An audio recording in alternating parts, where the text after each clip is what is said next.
My dear students, a warm welcome to all the students of class ninth.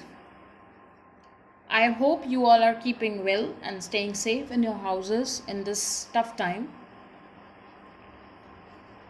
Today, I'm going to talk about a topic, or rather discuss it with you people. Would like you to search and research, make the best use of technology in this lockdown period. And I would suggest to understand the topic in depth after the completion of the video provided by the school. This is all about the structure of the living beings that we see around. We all understand that whatever final structures we see, there is always an initial point. There is always the unit start that develops into a structure, and then that structure is used and utilized to do certain things, certain works, certain functions. Right. So if we see the living beings around and we bifurcate them as we used to do earlier, we used to bifurcate all the living beings into two categories broadly, plants and animals. Then we further studied about the different tiny structures like fungi, bacteria. Then the study that got detailed, we got different structures wherein protozoas and different tiny sections of the living organisms came into light. But here everything that was having a certain structure, a beautiful body, maybe visible, maybe invisible, which you couldn't see from the naked eyes, you could have seen from under the microscope. They all were made up of a tiny unit structure. Those unit structure that create an organism are called cells. That is why we call it the fundamental unit of life. Cell is basically the fundamental unit of life. It is the structural and the functional unit of life. So, when I say structural unit of life, it means that a certain shape is given to an organism by cell, and that is because of a specific shape of that particular cell, specific size of that particular cell. When I say about the functional unit of life, that means that because of that particular structure, because of that particular shape and size, a certain kind of organ is developed, a certain kind of organism is developed, which ultimately performs a specific function. If you just take an example of a human body, you have different organs in the body. Maybe if I take an example of a heart and a lung, the lungs perform different functions, the heart perform different functions. The structure of lungs is totally different to that of the heart, right? So if we have to study the structural unit of heart, we'll find a different kind of shape and size of the cell that formulated the heart. And same goes with lungs. If we talk about ants and if we compare them with certain complex animals, maybe a frog or a snake or a bird or an elephant, you will find that all those developed structures are of different shapes, different sizes, and have different qualities and uniqueness in them. It is just because of the different structures they are made up of, the different kinds of cells that they are made up of. The cells were discovered basically in 1665 when Robert Hooke discovered a tiny structure under the microscope, which was a cork. And then in 1674, under the primitive microscope, Leeuwenhoek saw a free living cell in the pond water for the first time. In 1831, Robert Brown discovered the nucleus of the cell.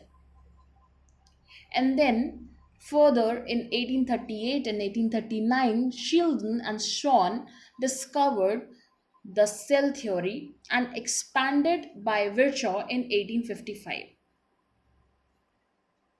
So, after the electron microscope was discovered in 1940, it was possible to observe and understand the complex structure of cells and its various organelles.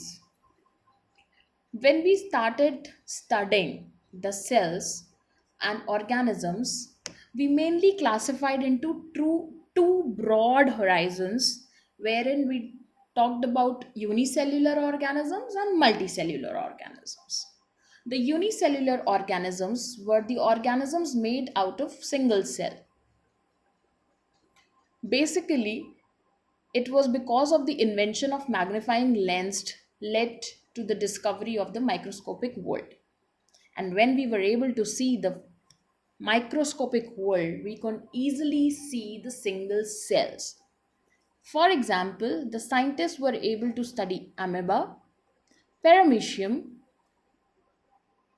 and certain kinds of bacteria.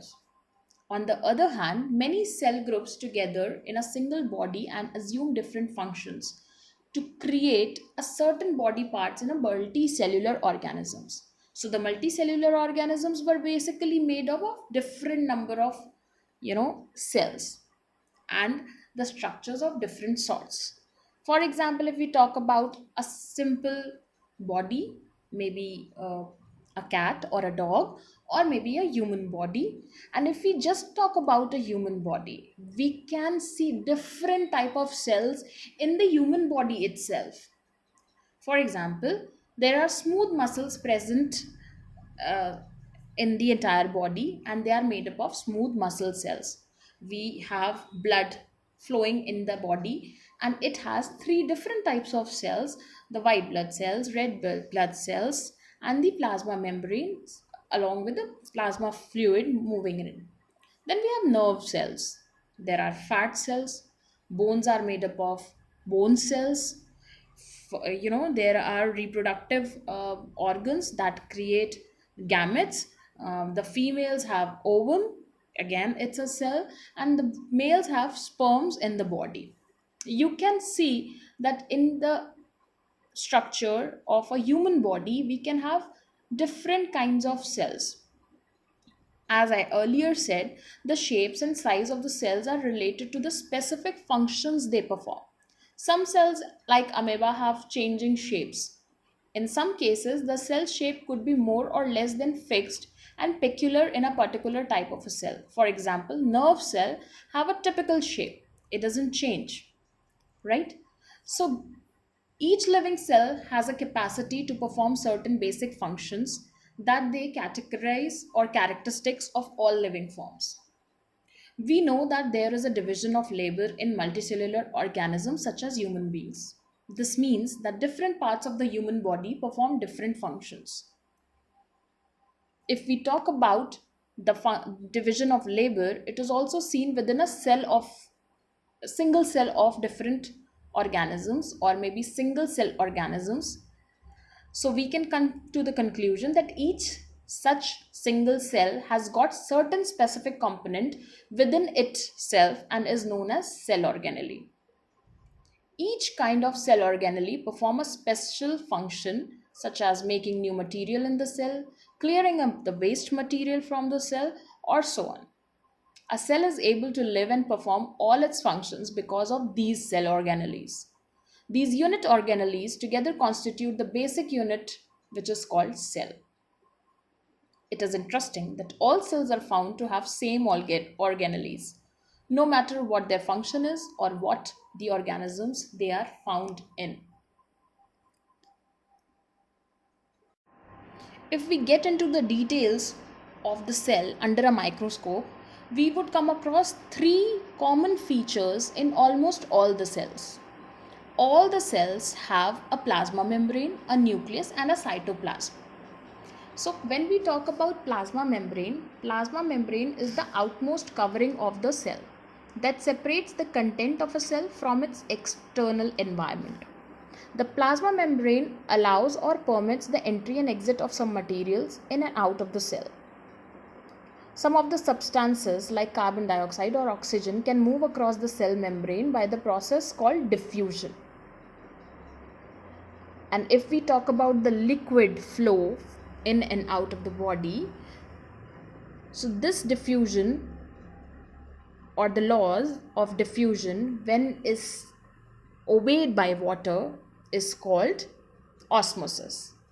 Basically, osmosis is the process of the movement of water from higher concentration to the lower concentration. That means wherever the concentration of the molecules or the particles or the single cell structures are higher, the movement of that particular movement of the bodies, of movement of the water will always be from higher concentration to lower concentration, and it will move from higher concentration to lower concentration.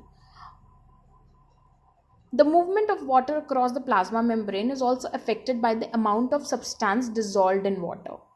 Thus, osmosis is the passage of water from a region of higher water concentration through a semi-permeable membrane to the region of low water concentration.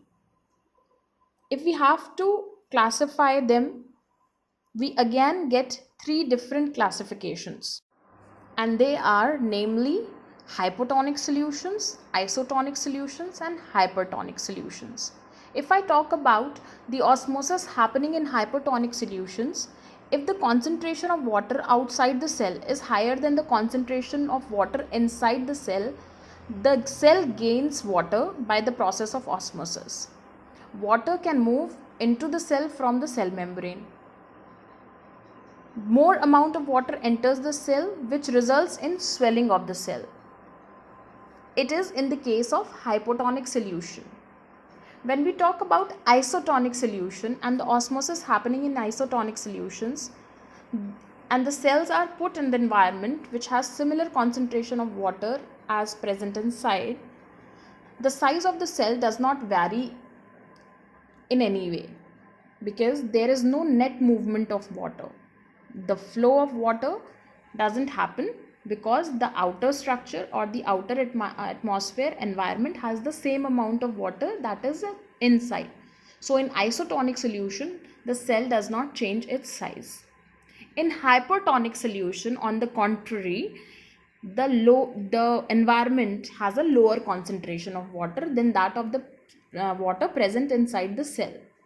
So because the cell has the concentration of water more than that of the environment, it results in the decrease in size of the cell and ultimately the cell shrinks. So this is the case of hypotonic solutions. We will further study in the next module about the rest of the different features, namely nucleus and cytoplasm. Till then, revise what is taught to you and try to make notes out of these, create flowcharts, and try to study the cell theory properly. Till then, goodbye. Stay safe, stay at home, and happy doing more and more of the research work and utilizing the technology at its best.